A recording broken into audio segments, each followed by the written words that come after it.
Everybody, welcome to this episode of Think Business Live. Looking forward to talking with Kimberly Gomer. Kimberly, it's great to see you. KimberlyGomer.com. You are a dietitian with a master's in nutrition. You have over 25 years of experience coaching clients for health and wellness. Your specialty is weight management, insulin resistance, and prevention. You were the director of Pritikin Longevity Center for 10 years, currently in private practice, concierge nutritionist, 24/7 coaching. You partner with your clients for a lifestyle plan. It's great to see you again. We connected because many years ago I called Pritikin to find out if they had somebody that they could recommend virtually, and they recommended you, and we worked together for a while, and it was great. And so let's talk about nutrition, and let's talk about where maybe people think they're getting it right, but they're not. They think they're eating healthy, but they're not maybe hitting their weight loss goals or seeing anything move on the scale. Where are the hidden, kind of things that people aren't paying attention to when they think they are? Okay. Well, first of all, Jon, thanks so much for having me. It's awesome to see you. It's awesome to be back. And I love how you went through who I am. You did it really quick. You did it amazing. It's really interesting. I've actually been in practice for 27 years. So, all the credentials, I have a master's in nutrition and I have all the things, but the experience of 27 years and working with people, the biggest thing that I've seen is that there is not one plan or lifestyle or diet or fill in the blank that's going to work for everyone. And I am consistently shocked that this person can eat exactly the same as that person, and the results are very different. Yeah. And I think where people are really getting it confused, it's really confusion. And I love social media. I don't have a YouTube channel. I don't do any of that because I'm not very branded that way. I'm very concierge. I have a limited amount of clients and that, but I'm very aware of it because that's where my clients, they have exposure there. So there's a lot of, I love the idea that we can get so much information, but the problem is there's a lot of misinformation. And truth be told, what will work for ABC may not work for D, E, and F. So I think it's really an art to really figure out what is best for you. And the thing that shocks me most is that it may not be the same thing forever. You may be on a plan that works for you awesome, and then something in your life changes, good, bad, or otherwise, and you need to pivot. And I think that that's the piece. And as, of course, because you're a coach, having a coach to kind of help you go through those muddied waters, it's really helpful. Yeah. And so let's talk about, I agree with you. Everything is curated. Everything is custom. What I can eat today is not what I can eat. What I can't eat today, I could eat a year ago. It's weird to hit kind of goals that I have. Let's talk about the grocery store for a minute, and let's start from the inside to the outer perimeter, even though that's where we want to be. But I want to talk about, and I'd like you, if you could please share, what seems healthy, but maybe is not healthy. What looks like it's all natural, but there's, 30 ingredients in it. How many ingredients should we be looking for in anything that we eat, frankly? So if you could just kind of talk about that. I think sometimes, the labels, all natural, organic, no gluten, but you look at the back and there's, 17 to 40 ingredients you've never heard of. I just can't think that those are good for you. 1,000% that you mentioned gluten, because that's one of the biggest problems. So you decide that you're going to be gluten-free, which, by the way, a lot of my clients, a lot of people have gluten intolerance. It's very common that it causes inflammation, blah, blah, blah. So you're going to decide you're going to go gluten-free and you're going to give up everything with wheat. And then here, lo and behold, you go to the grocery store and there's a whole lineup of gluten-free food. That gluten-free packaged processed food is most definitely worse for you than gluten. Yeah. And that really where it comes. It doesn't matter. I've got clients all the way from vegan to carnivore. Like there is a different plan that will work for different people. But truth be told, we have to start from the foundation.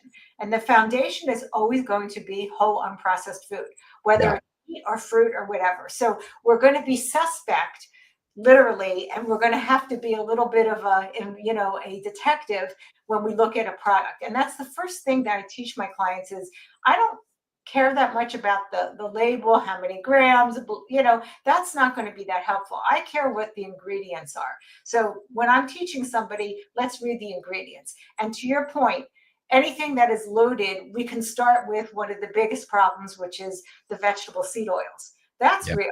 I don't think anybody should be eating them. And I know there's been a lot of talk, but the truth is I've seen it time and time again.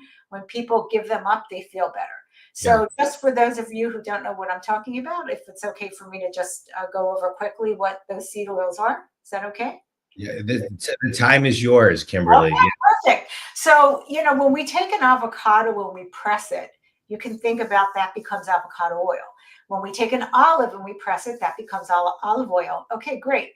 But how does a sunflower seed become oil? You can't press that seed. Nothing's coming out of it. Well, what happens is all these vegetable seed oils, be them sunflower, safflower, vegetable, corn, etc., canola, they're manufactured in a process that is heated and detergented, and it's completely changed. And why would a company want to use that product? For two big reasons. Number one, that product is cheaper than that olive oil or avocado oil. And number two, it's shelf stable. And if you and I are going to become in business and we're going to create cookies, we are going to make cookies, and I can assure you we're not going to use olive oil because we're going to want those cookies to be able to stay in the package on the shelf for a long time in the warehouse, etc. Yeah. Also, it doesn't change the taste. So it's a win-win. It's money and it's shelf stability. So all those seed oils, the problem with them is they really do cause inflammation in the body. And they're also found in very processed products. So when we start with that foundation, let's just first ask ourselves, how much are you eating and drinking that has all these, and to your point, you mentioned it, all these ingredients. Let's Yeah. get back to really whole unprocessed foods. Yeah. Let's talk about inflammation for a minute. I think this is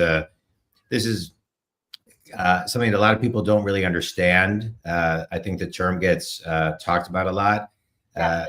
and so maybe you can go into a little bit of detail on why we want to maybe eat anti-inflammatory foods, be on anti-inflammatory programs, and what it does kind of to the insides of our bodies. So when we have inflammation in our bodies, it can come out in a different way for different people. So what causes the inflammation? We'll come back to that. I'll come back to that. But that inflammation can create cancer, heart disease, Alzheimer's, etc., autoimmune disease. It's an inflammation in the body that is triggered by something.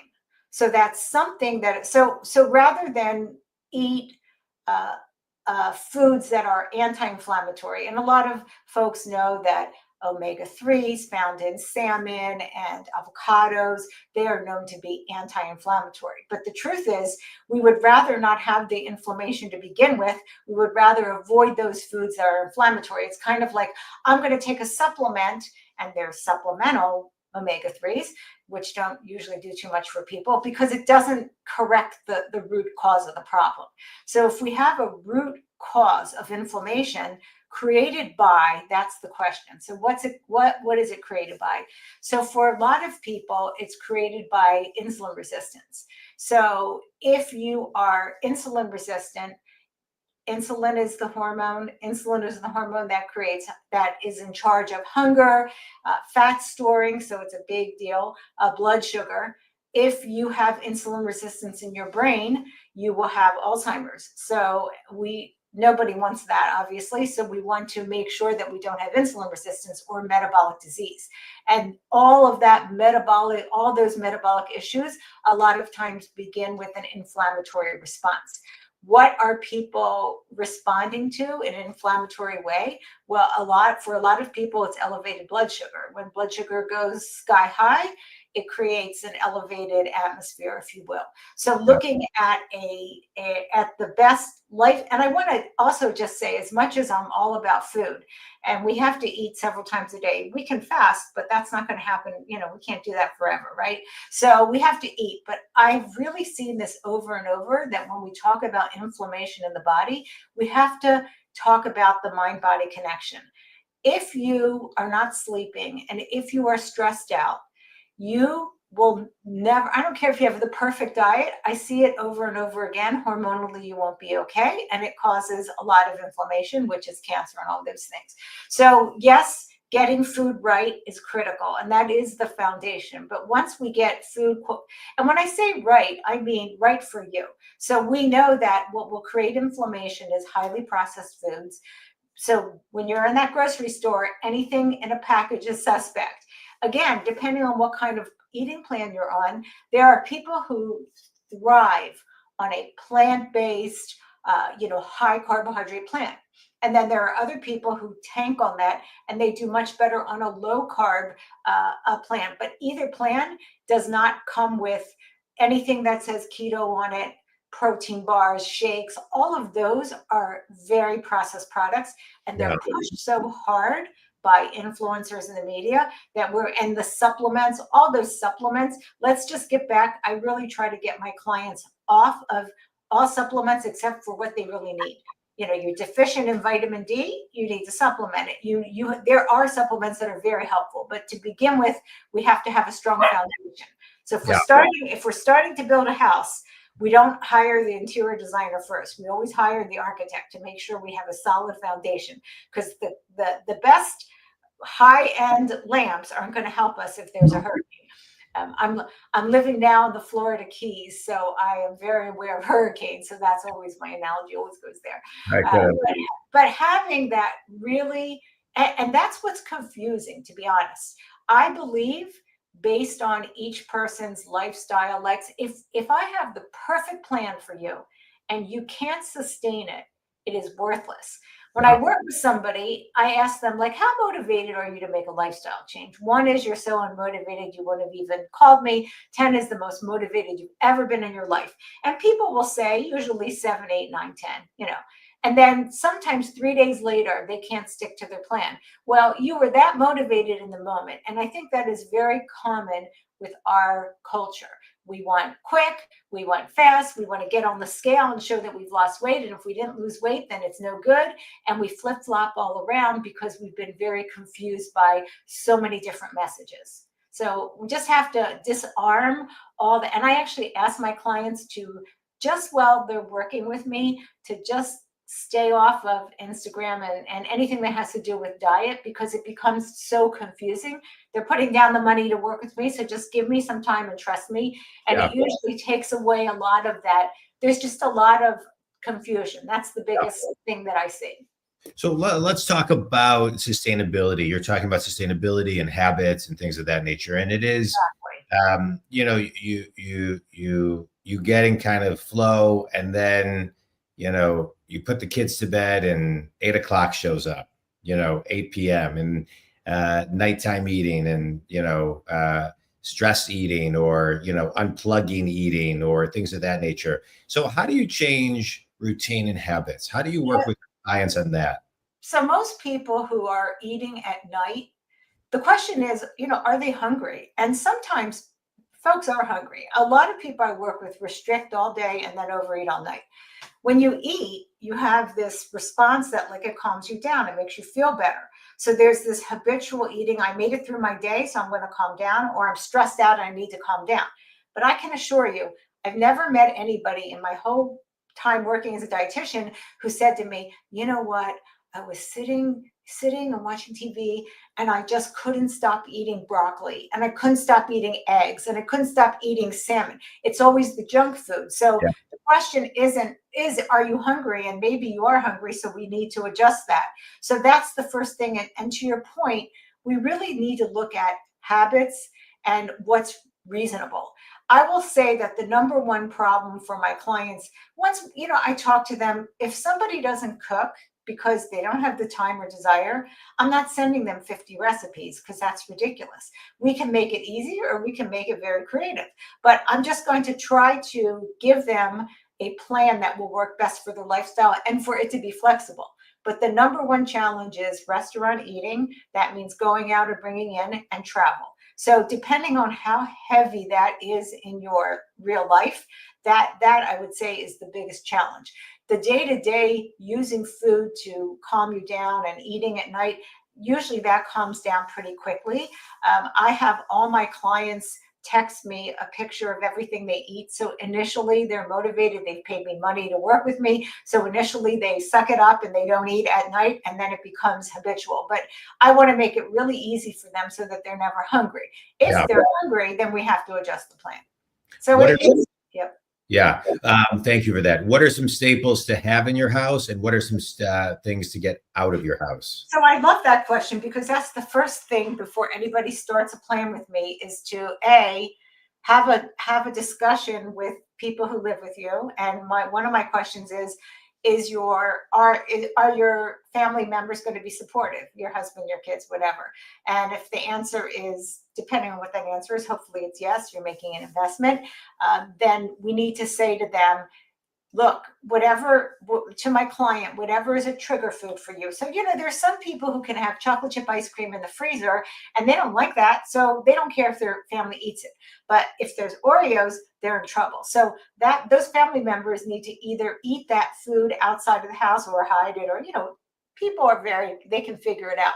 But the point being is, if it's not there in front of you, it's going to be harder to get. It doesn't mean that they're not going to eat it. Because, hey, I could still go out at midnight and go to the drugstore and buy cookies. But chances are it's at least going to interrupt that automatic kind of eating. So the first thing is to get rid of all the trigger foods in your house. And then, of course, very important, to have plenty of food that you can eat. And then that idea of what that food is very different based on what type of plan. If they're on a low carbohydrate plan, then it's going to be a lot of protein and vegetables and things like that. If they're on a high carbohydrate, low fat, plant-based plan, it's going to be lots of fruits, vegetables, etc. So it's just going to be different, but whatever they're going to eat for their meals, that's what they need to have in abundance. And nobody who I ever work with will ever be hungry. That's like my whole thing. I myself went on so many diets all my life, trying to lose weight, starving myself. And we don't realize that you can't eat like a toddler and think that that's going to be sustainable. So what I mean is, literally, you're a woman, you should not be eating 1,500 calories. You probably eat more, but 1,500, that's been the gospel. Well, how active are you? And all those things, over exercise and under eating is probably the number reason why people are craving foods at night.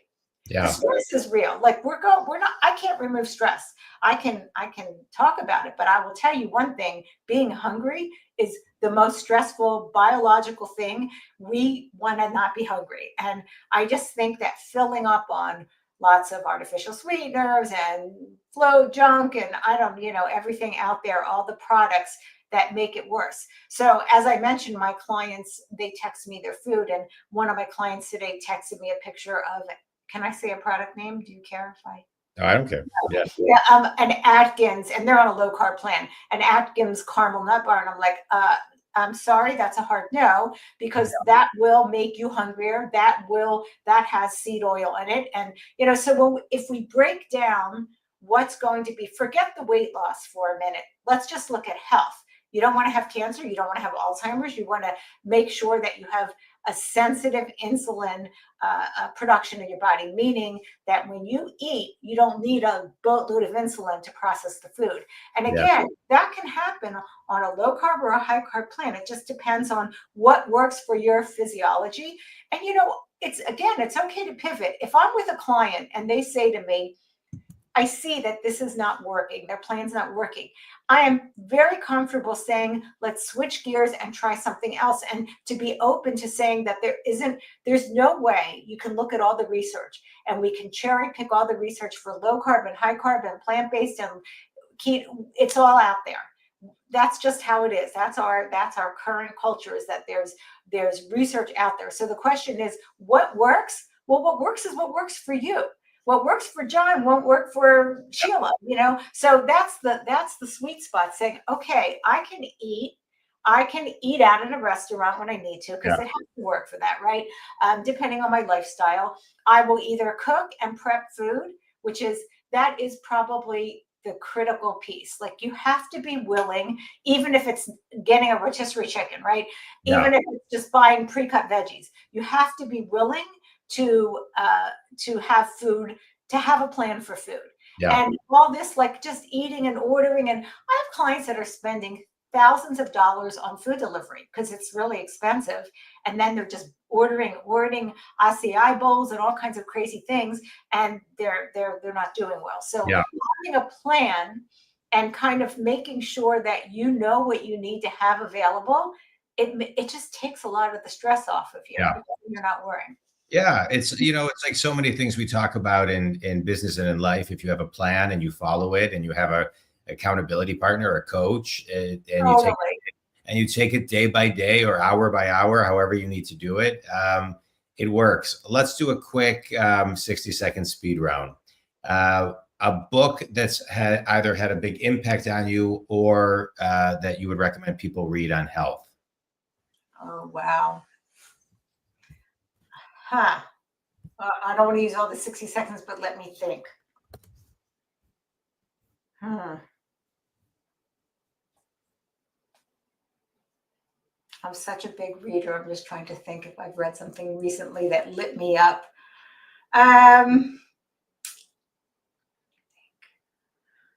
Well, I'm failing the speed part. It's all right. It's all right. Next question. If you think of something, best piece of wisdom you would give somebody starting their program today, or just to kind of keep focused? That I love. Every single client of mine has done well with self-love and being kind to themselves, not being difficult, saying, I'm angry, you have to yell at me. So every client, self-love, give yourself grace, stay consistent. If you want to go from point A to point B, it's going to get uncomfortable. So I would say, don't be afraid of being uncomfortable. That's great. Tell everybody who your ideal clients are and where they can connect with you, Kimberly. My ideal clients are anyone who's willing to make a lifestyle change and willing to play it out to see what is sustainable and what isn't. I am very medically bound. So because I'm a registered licensed dietitian, I can review labs. I can recommend things. I can give you a complete review of both health, not just weight loss. I do other things. And they can get to me to KimberlyGomer.com and set up a free nutrition discovery call. No, it doesn't cost any money. You get my calendar, you set it up, and we can meet. I can tell you what coaching is like with me, how I can help you. And I would love to meet and help anyone I can. It's the best job ever. It's great. Well, Kimberly, I appreciate your time, your insights, your guidance. This seems like such a simple topic, but it's so complicated because it's so curated and custom to each person. And it's to understand from everything from understanding the label to customizing what's right for you. I just want to emphasize the importance of a plan in everything that we do, which I think was a through line that you talked about, having a plan, sticking to it, and having people to encourage you, guide you, inspire you along the way. I think community, whether it's for nutrition, whether it's for business, whether it's for anything in your life, I think the same rules always apply. You can reach Kimberly Gomer at KimberlyGomer.com if you want to chat with her, or you can reach me if you want to talk about any business coaching at JonDwoskin.com. Kimberly, it was so great to see you again. I really appreciate your time. Thank you for having me. Thanks so much. Bye.